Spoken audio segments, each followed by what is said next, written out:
اعوذ باللہ السمیع العلیم من الشیطان الرجیم بسم اللہ الرحمن الرحیم۔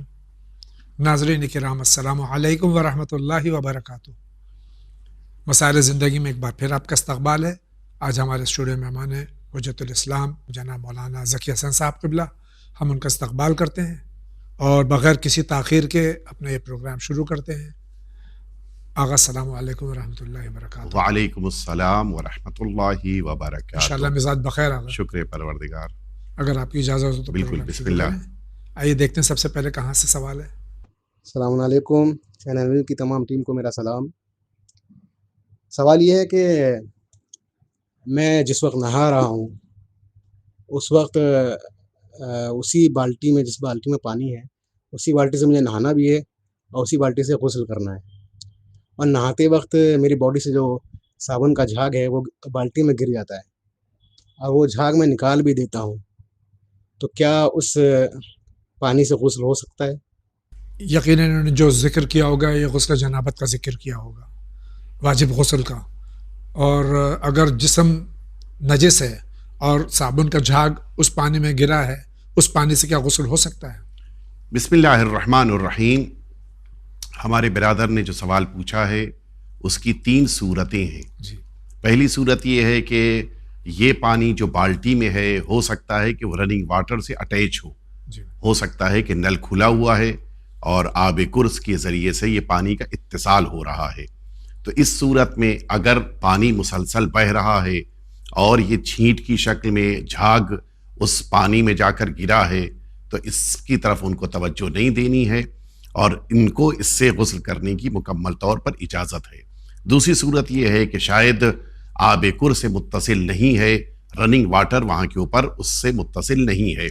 ایسی صورت میں بھی وہی ظاہر ہے کہ 2 صورتیں بنتی ہیں کہ یا تو ایسا ہو رہا ہے کہ نجاست ان کے بدن سے منتقل ہوئی ہے پانی تک، یا دوسری صورت ہے کہ نجاست منتقل نہیں ہوئی ہے۔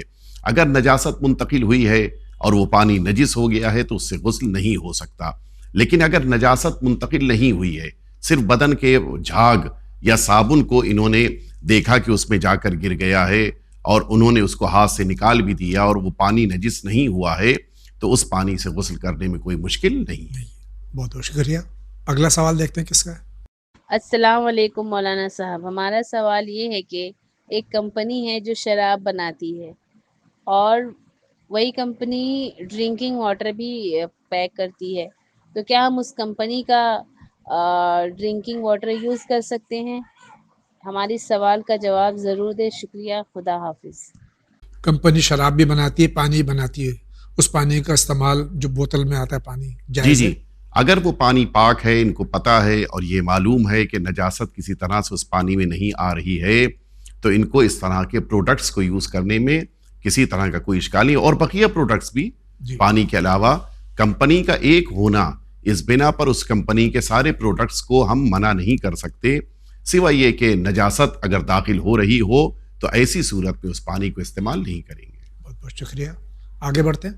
ہیلو، السلام علیکم آقا، آپ مجھے یہ بتا سکتے ہیں کہ ابھی ایک دن کی روزے کا کفارہ کے کتنے پیسے بنیں گے، اور جو ہے اگر اس کو کفارے کی جگہ اگر پیسے کی جگہ پیسے ہی دینا چاہیے یا آٹا چاول دینا چاہیے، اور ایک دن کے کفارے کے کتنے پیسے بنیں گے؟ پہلے تو آغا یہ وضاحت فرما دیں کفارہ کیا، فدیہ کیا ہے؟ یہ کفارہ فدیے کو کہہ رہی ہیں، وضاحت نہیں فرمائی۔ جی، دیکھیے کفارہ کہا جاتا ہے وہ جو انسان نے روزہ چھوڑ دیا ہے جان بوجھ کر اس کے مقابل جو اس کو انجام دینا ہے یا جس طرح سے اس روزے کی بھرپائی کرنا ہے، یہ کفارہ ہے۔ جیسے مثال کے طور پہ ایک روزہ اگر جان بوجھ کر چھوڑا ہے تو پھر اس کی ذمہ داری ہے کہ وہ ایک روزہ قضا کرے اور ساتھ ہی ساتھ 60 روزے جن میں سے 31 روزے مسلسل رکھنے ہوں گے، یہ رکھنا پڑے گا اس کو، یہ کفارہ ہے۔ البتہ اس کے بدل بھی موجود ہے۔ فدیہ کہتے ہیں اس رقم کو کہ جس رقم کو اس انسان کو دینا پڑتا ہے کہ جو کسی مجبوری کی بنا پر روزہ نہیں رکھ پایا ہے، اور اگر اس کے لیے اگلے سال کے ماہ مبارک رمضان تک روزہ رکھنے کی گنجائش نہیں ہے، مثال کے طور کے اوپر پیاس کا مریض ہے، اگر اس انسان نے ماہ مبارک رمضان میں روزہ چھوڑ دیا ہے تو اس کو ماہ مبارک رمضان کے ختم ہو جانے کے بعد روزہ رکھنا نہیں ہے، چونکہ بیمار ہے، لہٰذا اس کو اب فدیہ دینا ہے۔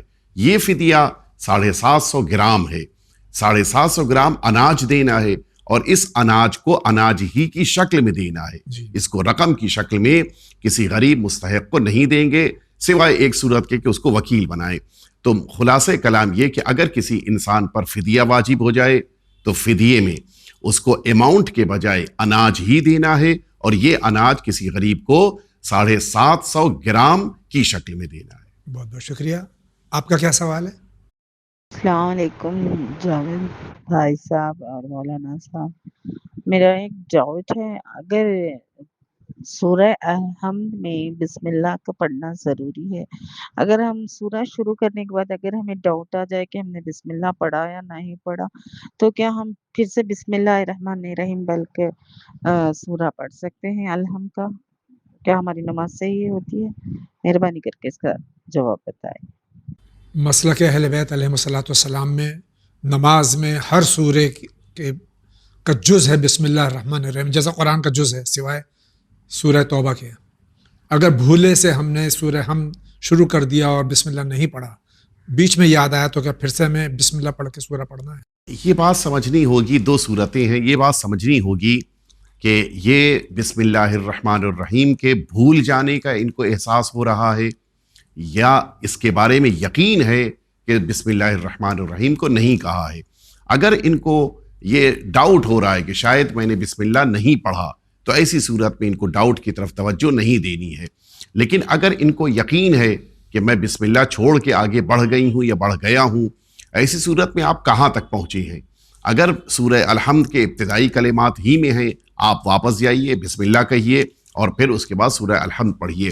لیکن اگر آپ آگے جا چکے ہیں، مثلا دوسرے سورے میں یا رکوع میں آ چکے ہیں، تو ایسی صورت میں آپ کو بعد میں سجدہ سہو کرنا ہے۔ لیکن یہ توجہ رہے کہ بھول گئے ہیں، یا مثلا یہ کہ نہ پڑھنے کے بارے میں ڈاؤٹ ہے یا نہ پڑھنے کے بارے میں یقین ہے، اس کی الگ الگ صورتیں بن رہی ہیں، لہٰذا پہلے یہ معین کریں کہ بھولنے کے بارے میں ڈاؤٹ ہو رہا ہے یا نہ پڑھنے کے بارے میں یقین ہو رہا ہے۔ بہت بہت شکریہ۔ اگلا سوال۔ السلام عليكم ورحمة الله وبركاته يا شيخ، نحن من ولاية كرناطق من بلاد الهند، عندنا مسألة وعندي سؤال. هنا لشهر شوال رأى الهلال بعض الإخوان في قريب من منطقتنا 50 كيلومتر، ولكن أكثر الناس من المسلمين، وفيهم الخرافيون والسلفيون والإخوانيون، ومنهم الأكثرون الخرافيون هنا، وهم يصومون غدا. بعض الإخوان من السلفيين وكذلك الحنفيون، وهم عندهم رأي لا يصومون غدا، ولكن وهم عيد الفطر بعد بكرة. وماذا نفعل في هذا الحال في بلادنا في منطقتنا؟ هل نفعل مع أكثر الناس أو نصوم أو نفطر أو وماذا رأيكم؟ أرجو منكم الجواب، ولتفضل مشكورا، بارك الله فيكم. یہ مسئلہ صرف ان کا نہیں، وہاں کا نہیں ہے، مسئلہ تقریباً پوری دنیا میں ہے مسئلہ۔ ان کا کہنا یہ ہے کہ جو آپ مجھ سے بہتر عربی جانتے ہیں کہ وہاں جس ملک سے انہوں نے فون کیا ہے، وہاں پر یہ مسئلہ ہوا کہ جو سلفی اور وہابی حضرات ہیں، انہوں نے اس دن جو ہے روزہ رکھا، اور حنفیوں نے جو ہے اس دن عید منائی، جبکہ چاند کا جو ہے مسئلہ حل نہیں ہو پا رہا تھا۔ تقریباً یہی ان کا مسئلہ ہے۔ اب انہوں نے یہ نہیں بتایا کہ یہ کس مسلک سے تعلق رکھتے ہیں اور آیا اگر شیعہ اثنا عشری ہیں تو کس کی تقلید میں ہیں؟ دیکھیے اس بات کو سمجھنے کی ضرورت ہے کہ یہ مسئلہ مسلکی مسئلہ کسی حد تک نہیں ہے، بلکہ تقریباً یہ مسئلہ ساری امت مسلمہ کے لیے ہے۔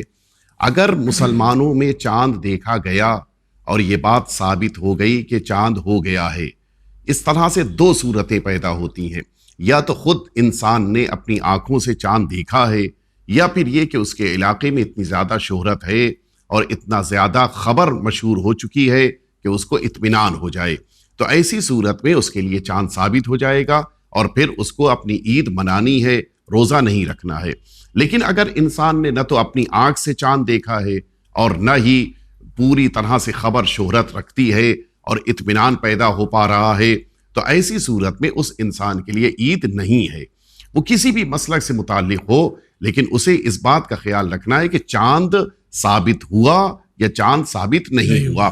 یہاں پر ایک مسئلہ اور میں واضح کر دوں، بہت سے ممالک میں اس سلسلے میں احتیاط نہیں ہو رہی ہے، بلکہ چاند سے متعلق کبھی کبھی ایسا ہو رہا ہے کہ ماہ مبارک رمضان کے شروع ہونے سے پہلے ہی اعلان ہو جاتا ہے، کس تاریخ کو ہے اس کا اعلان ہو جاتا ہے، جبکہ ایسا ممکن ہی نہیں ہے، اس لیے کہ چاند کو دیکھنے کی ہمارے وہاں شرط ہے، اور صرف میں اپنے مسلک کی بات نہیں کر رہا ہوں، ساری امت مسلمہ میں چاند کو دیکھنے کی شرط لگائی گئی ہے۔ اگر دیکھ لیا ہے چاند تو پھر عید منانا ہے، یا ماہ مبارک رمضان کے آغاز میں بھی ان کو ماہ مبارک رمضان تبھی شروع کرنا ہے جب چاند دیکھ لیا گیا ہو۔ لہٰذا اس سلسلے میں ساری امت کو بیٹھ کر سر جوڑ کر ایک لائحہ عمل طے کرنے کی ضرورت ہے کہ کیا وہ ممالک کے جو بغیر چاند دیکھے ہوئے پہلے سے اعلان کر دیتے ہیں، ان کی خبر یا ان کی بات یا ان کے کیلنڈر کو بقیہ جگہوں پر مانا جائے یا نہ مانا جائے، اس لیے کہ وہ ممالک تو ان سارے علماء کی بات نہیں سنیں گے، ان کے اندر تو یہ جذبہ نہیں ہے کہ عامت المسلمین کی باتوں کو سنیں، لہٰذا بیٹھ کر بقیہ افراد، بقیہ مسلمان آپس میں طے کریں اور اس طرح سے ایک سمت میں بڑھنے کی کوشش کریں، اور چاند سے متعلق پہلے سے کوششیں کی جائیں کہ آپس میں خبروں کو کس طرح سے ایک دوسرے تک پہنچایا جائے گا اور کتنا خبروں پر بھروسہ کیا جا سکے گا، یہ ساری صورتیں پیدا ہو جائیں گی، پھر انشاءاللہ ساری امت مسلمہ ایک ساتھ عید منائے گی۔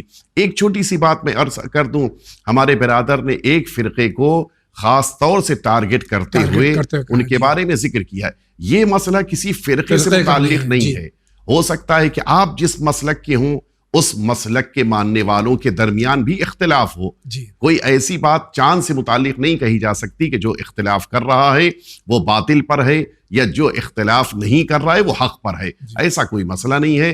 چاند دیکھا ہے تو عید ہے، چاند نہیں دیکھا گیا اور نہیں ثابت ہے تو عید نہیں ہے۔ بہت بہت شکریہ۔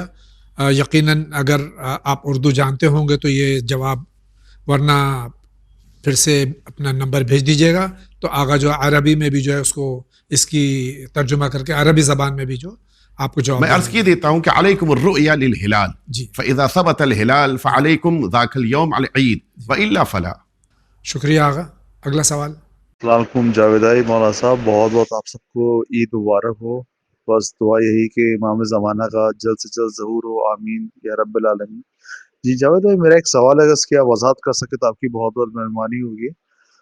وہ سوال یہ ہے جاوید بھائی، یہ بتائیے کہ ہم لوگوں نے سنا ہے کہ جو بلکہ سبھی نے بتایا کہ عید میں روزہ رکھنا جو ہے وہ حرامی، ایک طرح سے مکروہ بھی حرام بھی ہے، تو یہ بتا سکتے ہیں کون کون سی تاریخیں ایسی ہیں سال میں جس میں روزہ نہیں رکھنا چاہیے؟ اگر اس سوال کی آپ وضاحت کر سکے تو آپ کی بہت بہت مہربانی ہوگی۔ بہت بہت شکریہ، السلام علیکم۔ عیدین میں روزہ حرام ہے، اور کون سا روزہ جس دن روزہ نہیں رکھ سکتے؟ 13 روزے اسلام میں اور ہماری شریعت میں حرام ہیں، جن میں سے 2 روزے وہی ہیں کہ جن کا آپ نے ذکر کیا کہ عیدین، یعنی عید قربان اور عید فطر، یہ 2 روزے۔ ان کے علاوہ اگر ماہ مبارک رمضان کا چاند ابھی تک ثابت نہیں ہوا تو 30 شعبان المعظم کو پہلی ماہ مبارک رمضان کی نیت سے روزہ رکھنا حرام ہے۔ آپ شعبان کی نیت سے یا یوم الشک کا روزہ رکھ سکتے ہیں، لیکن ماہ رمضان کی نیت سے نہیں ہو سکتا۔ اسی طرح سے وہ افراد جو میدان مینا میں ہیں ان کے لیے 11، 12، 13 کا روزہ رکھنا یہ بھی حرام ہے۔ اسی طرح سے وہ افراد کہ جو حرام کام کی نظر کرتے ہیں کہ کہ خدا نخواستہ میرا یہ حرام کام ہو جائے گا تو میں 2 دن 3 دن روزہ رکھوں گا، تو یہ نظر کی وفا کرتے ہوئے روزہ رکھنا یہ بھی حرام ہے۔ جی اسی طرح سے روزہ سکوت جی اسلام میں حرام ہے۔ کوئی یہ نظر کرے کہ میں خاموشی کا روزہ رکھتا ہوں، یہ ممکن نہیں ہے۔ اسی طرح سے روزہ وصال، وہ افراد کے جو کبھی کبھی 24 گھنٹے کا روزہ رکھتے ہیں، جی یہ روزہ بھی اسلام میں نہیں ہے۔ یہ ایک فرقہ ہے خاص، ان کے وہاں پایا جاتا ہے اہل بیت یا اطہار کے مذہب میں، اور پورے اسلام میں یہ روزہ وصال نہیں پایا جاتا۔ اسی طرح سے اگر بیٹا یا بیٹی روزہ رکھنا چاہے، مستحبی والدین مستحبی روزے، جی جی والدین کے منع کرنے کے باوجود اور ان کی تکلیف کا سبب بن رہا ہو، یہاں پہ شرط ہے تکلیف کی، جی تو اس صورت میں یہ اولاد کا روزہ رکھنا یہ بھی حرام ہے۔ اسی طرح سے مسافر کا روزہ، اگر کوئی سفر میں کہ میں تو روزہ رکھوں گا، جہاں پر اجازت نہیں ہے سفر میں وہاں پہ روزہ رکھنا حرام ہے۔ اسی طرح سے وہ مریض کے جس کے لیے روزہ رکھنا 100% حرام ہے، اس وجہ سے کہ روزہ اس کے لیے نقصان کا سبب ہے، تو اس صورت میں بھی اس کے لیے روزہ حرام ہے۔ ایک اور آخری روزہ جو حرام ہے 13واں، وہ روزہ دہر ہے، پورے سال کا روزہ۔ یہ خاص نظریہ خاص لوگوں کے وہاں پایا جاتا ہے، وہ پورے سال کا روزہ خاص شرائط کے ساتھ رکھتے ہیں، یہ بھی اسلام کا جز نہیں ہے۔ یہ 13 روزے اسلام میں حرام کیے گئے۔ بہت بہت شکریہ آغا۔ اگلا سوال۔ السلام علیکم آغا، میرا ایک مسئلہ ایسا ہے کہ میرا بھائی آؤٹ آف انڈیا میں ہے۔ اگر وہ وہاں جو رقم طے کی گئی ہے فطرے کی، وہ اگر ہم لوگ انڈیا میں مستحق جو ہے ہمارے رشتہ دار اقربا جو بھی ہے ان تک پہنچا سکتے ہیں، یا ادھر ہی دینا پڑے گا جہاں پہ وہ رہ رہا ہے؟ کیا ایسا ہو سکتا ہے کہ ہم فطرے کی رقم ادھر انڈیا میں دے سکتے ہیں؟ میرے کو اس کا جواب چاہیے تھا۔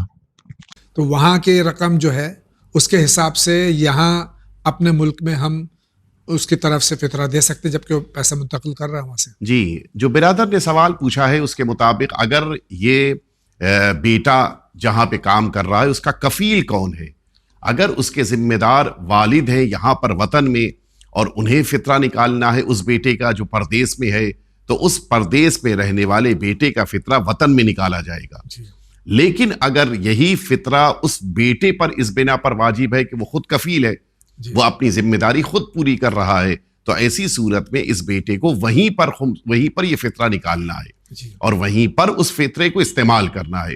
لیکن ایک صورت ہے، شاید وہ ایک ایسی جگہ پر ہے، ایک ایسے شہر میں ہے کہ جس شہر میں کوئی غریب فقیر نہیں ہے، محتاج نہیں ہے، مسکین و ضرورت مند نہیں ہے، تو ایسی صورت میں وہ وہاں کی رقم کو اپنے وطن منتقل کرے اور اسی رقم کے حساب سے یہاں پر فطرہ دیا جائے گا۔ جی مثال کے طور پہ ہندوستان، مثلاً کہہ رہا ہوں، ہندوستان میں 150 روپے بنتے ہیں، لیکن اگر یہی کوئی انسان دبئی میں ہے تو وہاں پہ 1800 روپے بن رہے ہیں تقریباً، تو اس کو 1800 روپے کے حساب سے، مثلاً کہہ رہا ہوں، مثال دے رہا ہوں، جی اس کو اب 1800 روپے کے حساب سے ہندوستان میں فطرہ دیا جائے گا۔ وہاں کی رقم کو یہاں لے کے آئیں گے تو جو رقم بنتی ہے انڈیا کی، اس کے حساب سے اپنے وطن کے غریب کو اور فقیر کو وہ اس فطرے کو دیں گے۔ بہت بہت شکریہ۔ اگلا سوال۔ السلام علیکم آغا، میں آپ کے چینل دیکھتی ہوں، اس وجہ سے میں نے آپ کے نمبر ویسے لیا۔ میرا یہ سوال ہے کہ میں جو ہوں اپنے ماں باپ کے گھر رہتی ہوں، میرے میاں جو ہے خرچہ مطلب مجھے نہیں دے رہے، میں کسی اور کے خرچے پہ ہوں، اپنے ماں باپ کے گھر پہ میں اپنی بھائی کے خرچے پہ، بہن کے خرچے پہ ہوں، کیا ابھی میرے لیے فطرہ دینا واجب ہے؟ یہ شوہر ان کو نان و نفقہ نہیں دے رہے ہیں، ان کے والدین، ان کے بھائی ان کا خرچ اٹھا رہے ہیں، تو کیا ان کے پر فطرہ واجب ہے یا ان کے جو خرچ اٹھا رہے ہیں ان پہ؟ اگر شوہر نان نفقہ دے رہے ہوتے تب بھی یہ جس گھر میں جس کے ساتھ رہ رہی ہیں، اپنے والدین یا اپنے بھائی کے ساتھ، جن کی کفالت میں ہیں، جو ان کے خرچے کو اٹھا رہے ہیں، ان کو ان کا فطرہ دینا ہے، خود انہیں فطرہ نہیں دینا ہے۔ جی اگر شوہر کے گھر رہتی ہوتی شوہر کو دینا ہوتا، اگر شوہر دور ہے، نان نفقہ دے رہا ہے یا نہیں دے رہا ہے اس کی بحث نہیں ہے، وہ اگر اپنے میکے میں ہیں، اپنے والدین کے پاس ہیں، والدین خرچہ اٹھا رہے ہیں یا بھائی خرچہ اٹھا رہا ہے، تو جو خرچہ اٹھا رہا ہے اس کو فطرہ دینا ہوگا۔ شکریہ آغا۔ ان کا کیا سوال ہے دیکھتے ہیں۔ اور دوسری بات آغا، یہ بھی مجھے بتا دے کہ میں جو ہے روزے کا کفارہ لے سکتی ہوں، میں استعمال کر سکتی ہوں کسی اور کا کفارہ، روزے کا کفارہ، وہ جو مجھے دینا چاہے میں لے سکتی ہوں؟ اب پھر یہاں مسئلہ ہے کہ کفارہ جو ہے وہ 61 روزے ہیں یا 60 مسکینوں کو کھانا کھلانا ہے یا غلام آزاد کرنا ہے، شاید یہ فدیہ کہہ رہی ہیں. تو فدیہ اگر کوئی ان کو رقم دے رہا ہے، جبکہ اس میں بھی آپ نے فرمایا کہ جنس دینی ہے، اناج دینا ہے، جی اگر اس شرط پہ دے رہا ہے کہ یقین ہے کہ یہ اپنے کھانے پہ خرچ کریں گی، گیہوں یا چاول پہ خرچ کریں گی، تو کیا اس صورت میں ان کا لینا جائز ہے؟ اگر یہ مستحق ہیں جی اور ان کا خرچہ پورا نہیں ہو پا رہا ہے اس بنا پر کہ ان کے شوہر ان کا خرچہ نہیں دے رہے ہیں اور یہ اپنے والدین کے پاس ہیں یا اپنے بھائی کے پاس ہیں، ظاہر ہے کہ خرچہ پورا ہونا شاید ممکن نہ ہو پا رہا ہو، تو ایسی صورت میں ان کے لیے کفارہ لینا بھی صحیح ہے. ایسی صورت میں فدیہ بھی یہ لے سکتی ہیں. کفارہ لینے کی صورت یہ ہے کہ اگر مثلاً وہ 60 مسکین کو کھانا کھلانا ہے، کوئی انسان ہے جو 60 مسکین کی شکل میں ان کو بھی شامل کر کے کھانا کھلانا چاہے تو کھانا کھا سکتی ہیں اگر یہ مستحق ہیں. اسی طرح سے فدیہ بھی ہے، اگر کوئی اناج دے رہا ہے یہ اناج لے کے استعمال کر سکتی ہیں. شکریہ آقا. آگے بڑھتے ہیں. بس میں چنئی سے بات کرتا ہوں میں، اور میرا مسئلہ یہ ہے کہ ابھی میرا بچہ پانی کے شپ میں ہے، شپ میں رہنے کی وجہ سے اگر وہ عید پر فطرہ کیسے نکالا، بس میرا یہ سوال ہے. ان کے صاحبزادے شپ پہ کام کرتے ہیں، سمندر کے درمیان میں عید کے دن ہیں، وہ فطرہ کس طرح سے نکالیں؟ اگر اس بیٹے کی ذمہ داری والدین پر ہے، یعنی والد اس کا خرچہ اٹھا رہے ہیں، تو جہاں پر والد صاحب ہیں وہ اپنے بیٹے کا فطرہ بھی نکال دیں گے. اور اگر بیٹا خود کفیل ہے اور بیٹا اپنی ذمہ داری برداشت کر رہا ہے تو پھر یہ بیٹا فطرے کی رقم علیحدہ کر کے رکھ دے گا، اور پھر جس موقع پر خشکی پہ آئیں گے اس جگہ ان کو جو مستحق ملے گا اس کو دیتے وقت دوبارہ نیت کرنی ہوگی کہ میں یہ فطرہ دے رہا ہوں قربتاً اللہ، اور پھر اس کو غریب اور مستحق کو ان کو دینا ہوگا. بہت بہت شکریہ آقا. آپ کا کیا سوال ہے؟ السلام علیکم آقا. آقا ہم خرم بالگرامی بول رہے ہیں سعودی عرب سے.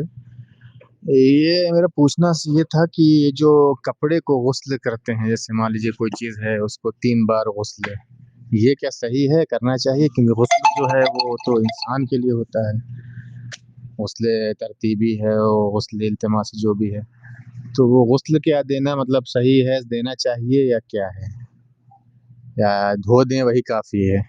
مان لیجیے کوئی کپڑا ہے اس کو غسل دینا ہے، مان لیجیے کہ علم کا بانس ہے تو ہم لوگ علم لگانے سے پہلے اس کو دھوتے ہیں پھر غسل دیتے ہیں لوگ 3 بار، تو دھونا کافی ہے یا ضروری ہے کہ غسل دیں؟ اب انہوں نے یہ وضاحت نہیں کی کہ کپڑا نجس تھا یا کپڑا نجس نہیں تھا، صرف پسینہ وغیرہ تھا، میل تھا. اب اس کو جو 3 بار غوطہ دیتے ہیں، جس کو ہندوستان میں غوطہ کہا جاتا ہے، یہ کہاں تک صحیح ہے؟ ہمارے برادر نے سعودیہ سے سوال کیا ہے اور وہ جانتے ہیں کہ عربی زبان میں لکھنے کے اعتبار سے غین سین لام دونوں ایک ہی طرح لکھا جاتا ہے. لیکن غسل استعمال کیا جاتا ہے لفظ یعنی تشدید اس کے ساتھ ضمے کے ساتھ جب انسان کے لیے ہو، اور فتحے کے ساتھ غسل استعمال کیا جاتا ہے جب کسی غیر انسان کے لیے ہو. تو یہ جو کپڑا وغیرہ دھویا جاتا ہے اس کو غسل کہتی ہیں. غسالہ جیسے لفظ جی تو اس کو غسل کہا جاتا ہے. تو یہاں کے اوپر شاید اسی لیے ہمارے برادر کو دھوکا، اور ورنہ ہندوستان میں وہاں پر لفظ غسل نہیں استعمال کرتے جب کسی کپڑے کو دھو رہے ہو، بلکہ وہ عربوں میں غسل کہلاتا ہے. اور اسی لیے اس کو 3 دفعہ پاک کرنے کی ضرورت نہیں ہے اگر صرف نارمل کنڈیشن میں دھو رہے ہیں، سوائے یہ کہ اگر خدا نخواستہ وہ یورین وغیرہ کے ذریعے سے نجس ہو گیا ہو تو پھر اس کو 3 دفعہ پاک کرنا ضروری ہے. لیکن آپ نے جو مثال دی ہے بانس کی یا بقیہ متبرکات کی، تو وہاں پر 3 دفعہ کی ضرورت نہیں ہے. وہاں پر 1 دفعہ، چونکہ کافی دنوں سے رکھا رہتا ہے، 1 دفعہ اس کو پانی سے دھو کر اس کی دھول وغیرہ کو ہٹانے کے لیے دھویا جاتا ہے، تو 1 دفعہ بھی دھو لینا کافی ہے. بہت بہت شکریہ. ان کا کیا سوال ہے دیکھتے ہیں. السلام علیکم آقا. آقا کیا نماز شب 11 رکعت کے بجے 3 رکعت پڑھ سکتے ہیں آقا؟ نماز شفا اور نماز وطر. نماز شب جو صلاۃ اللیل ہے یہ 11 رکعت 8 رکعت 2 رکعت کر کے 2 رکعت نماز شفا ہے اور 1 رکعت نماز وطر ہے، تو کیا صرف 3 رکعت پڑھ سکتے ہیں؟ نماز شب اگر آپ کے پاس وقت ہے، جیسے میں پہلے بھی عرض کر چکا ہوں، اگر وقت ہے تو 11 رکعت پڑھیے. اگر وقت کی تنگی ہے تو جتنی نماز آپ کے لیے ممکن ہے 11 رکعت میں آپ پڑھیے، لیکن وہ آخر کی جو 3 رکعت ہے نماز شفع اور نماز وطر، یہ دونوں ضرور پڑھیے. تو اب ظاہر ہے کہ آپ کے پاس وقت اور بچ رہا ہے 2 رکعت اور پڑھنے کا، تو آپ جب شروع کریں گے تو نماز شب سے اس طرح سے 5 رکعت ہو جائے گی. اور وقت ہے آپ کے پاس تو 2 رکعت اور پڑھ سکتے ہیں آپ، تو اس طرح سے آپ 7 رکعت پڑھ سکتے ہیں. تو جتنی آپ کے پاس وقت میں گنجائش ہے اس کے حساب سے آپ پڑھیں. شاید ہو سکتا ہے کہ آخر میں پہنچ کر صرف آپ کو اتنی دیر میں آنکھ کھلی 1 رکعت نماز وتر پڑھنے کا موقع ملا ہے. آپ نماز وتر پہلے پڑھ لیجئے، بعد میں پھر شفع وغیرہ آپ قضا کر لیجئے گا. تو جتنا وقت میں گنجائش ہے اسی کے مطابق آپ کو اپنی نماز پڑھنی ہے. بہت بہت شکریہ. ان کا سوال دیکھتے کیا ہے. السلام علیکم محترم مولانا صاحب اور عزیز جاوید بھائی. امید کرتا ہوں کہ آپ اللہ کے فضل و کرم سے اور مولا کے کرم سے سلامت ہوں گے. جاوید بھائی میرے 2 سوالات تھے. میرا پہلا سوال یہ تھا کہ کیا جنوں میں اور شیاطین میں میل اور فیمیل ہوتے ہیں؟